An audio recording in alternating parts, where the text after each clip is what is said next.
শিক্ষার্থী বন্ধুরা, আজকে আমরা জেএসসির ন্যারেশন চেঞ্জিং বা স্পিচ চেঞ্জিং, যেটা দিনাজপুর বোর্ড 2019 সালে এসেছিল, এই প্যাসেজ ন্যারেশনটা আমরা আজকে সলভ করব।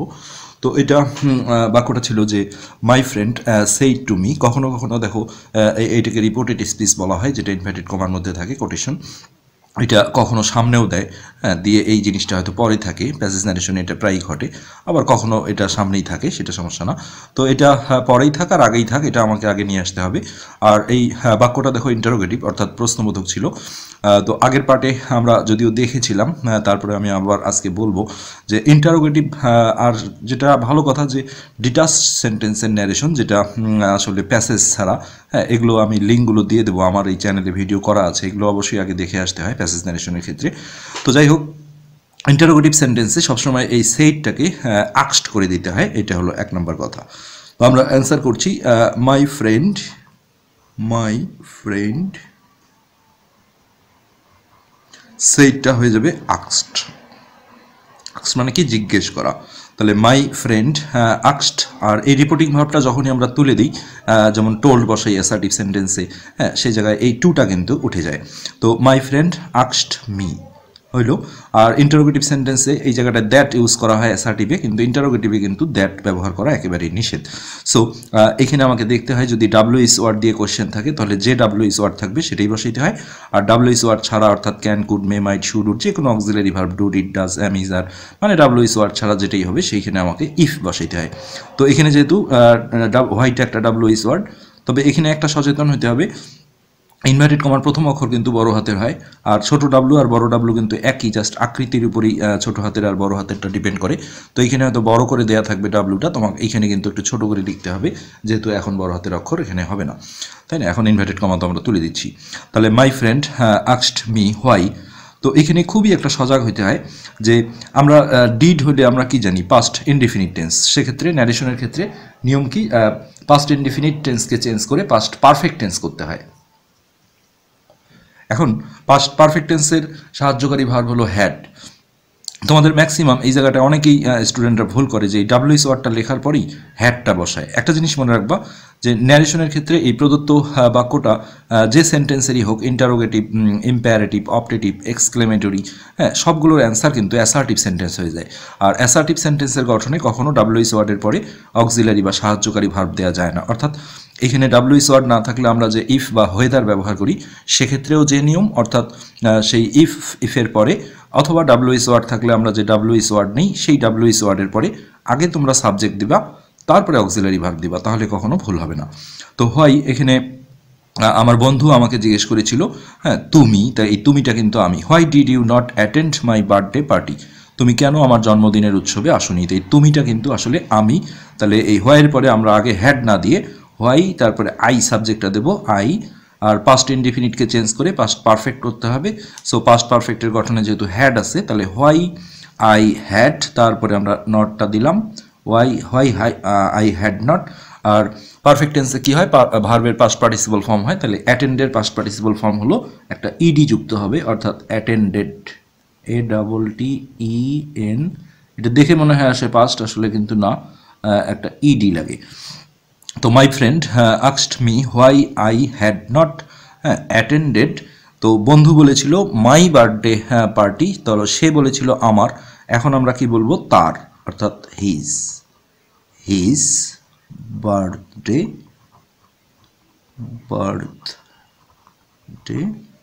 পার্টি দিয়ে একদম পাক্কা আমাকে ফুল স্টপ দিতে হবে, যেহেতু অ্যান্সারগুলো অ্যাসার্টিভ সেন্টেন্স হয়ে যায়। এটি ছিল আমার একটা বাক্যের answer. My friend asked me, তারপর আমরা হোয়াইটা দিলাম, যেহেতু ডাব্লিউএস ওয়ার্ড যেটা থাকে সেটাই বসাইতে হয়।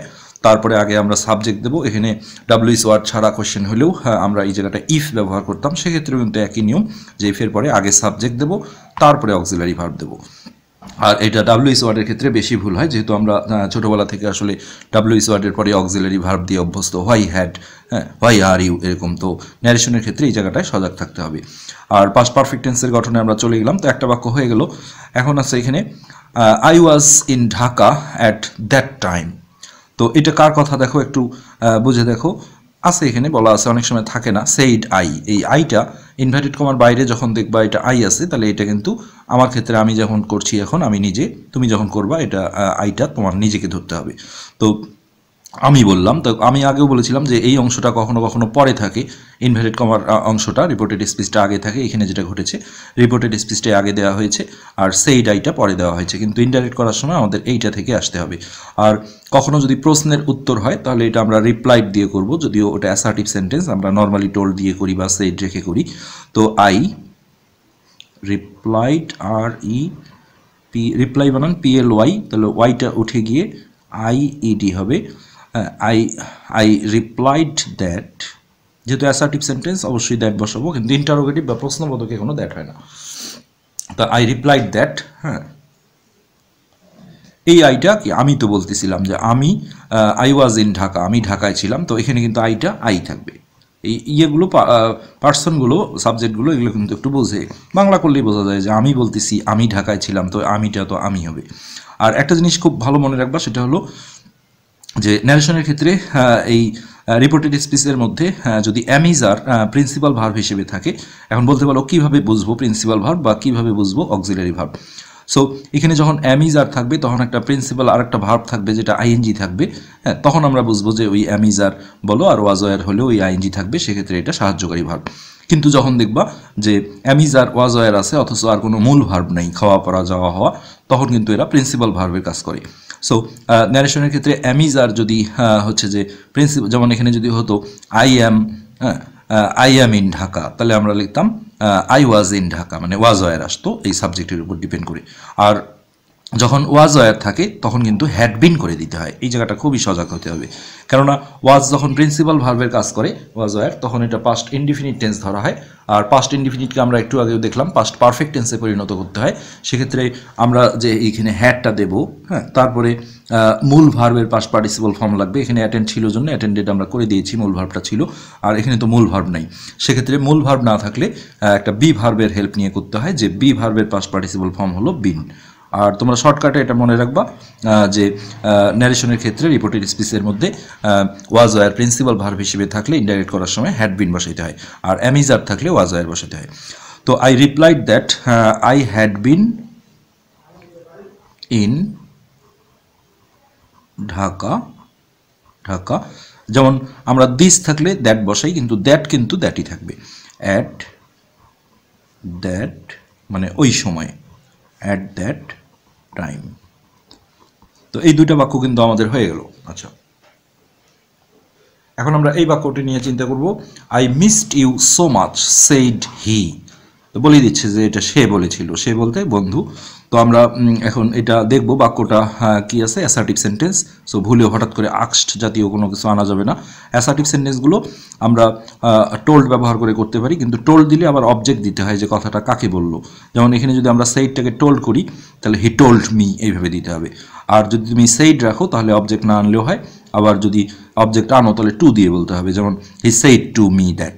তো আমরা সেই জন্য প্যাসেজ ন্যারেশনের ক্ষেত্রে অ্যাসার্টিভ সেন্টেন্স পেলে মাঝখানে আমরা হচ্ছে যে টোল্ডটা কম আনবো, হ্যাঁ আমরা সেইড দ্যাট মেরে দেবো। আর যদি টোল্ড বলি তাহলে হি টোল্ড মি দিতে হবে। তো আমরা দিলাম, অসুবিধা নেই। হি টোল্ড, যদি সেইড রাখো তাহলে হি সেইড দ্যাট সরাসরি লিখতে পারবা, সেইডের পরে আসলে অবজেক্ট না দিলেও হয়। কিন্তু আক্সড, তারপরে এই যে আক্সডের পরে দেখো অবজেক্ট আছে টোল্ড, এগুলোর পরে অবজেক্ট বলতে কাকে আর কি কথাটা বলতেছে, হ্যাঁ সেটাকে আমরা অবজেক্ট বলে থাকি। তো এই জিনিসটা কিন্তু এখানে দিতে হয়। তাহলে হি টোল্ড মি, যেহেতু বাক্যটা অ্যাসার্টিভ সেন্টেন্স এটা, তো আমরা দ্যাটও ইউজ করবো। ন্যারেশন খুব কিন্তু একদম চিপি চিপি করতে হয় দেখে দেখে। তো হি টোল্ড মি দ্যাট, তা এই আইটা কিন্তু সেই বন্ধু। তাহলে হি সেইড যে বলেছিল, সে বলেছিল যে আমি মিস করেছিলাম, তো এই আইটা কিন্তু ওই হি, দ্যাট হি মানে ওই ফ্রেন্ড। অনেক সময় এখানে ব্র্যাকেটে লিখে দিতে হয়, কিন্তু এখানে যেহেতু আমি নিজে আসি, সো এখানে হি মানে বোঝাই যাচ্ছে যে বন্ধুটা হবে। আর তোমরা ফ্রেন্ডের এফ লিখলে লিখে দিতে পারো। He told me that he, তো এটা পাস্ট ইনডিফিনিট টেন্স, সাবজেক্ট মূল ভার্বের পাস্ট ফর্ম। তো ন্যারেশনের ক্ষেত্রে এটা পাস্ট পারফেক্ট টেন্সে নিয়ে যেতে হবে, দ্যাট হি হ্যাড। আর পাস্ট পার্টিসিপল ফর্ম ইডিয়ালা ভার্বের পাস্ট পার্টিসিপল ফর্ম একই থাকে, ইডি হয়, that he had missed he had missed, এখন সে বলেছিল তোমাকে, এই ইউ কিন্তু দেখো ইউ মানে তুমি হয়, তোমরা হয়, অনেক কিছু হয়, তাই না?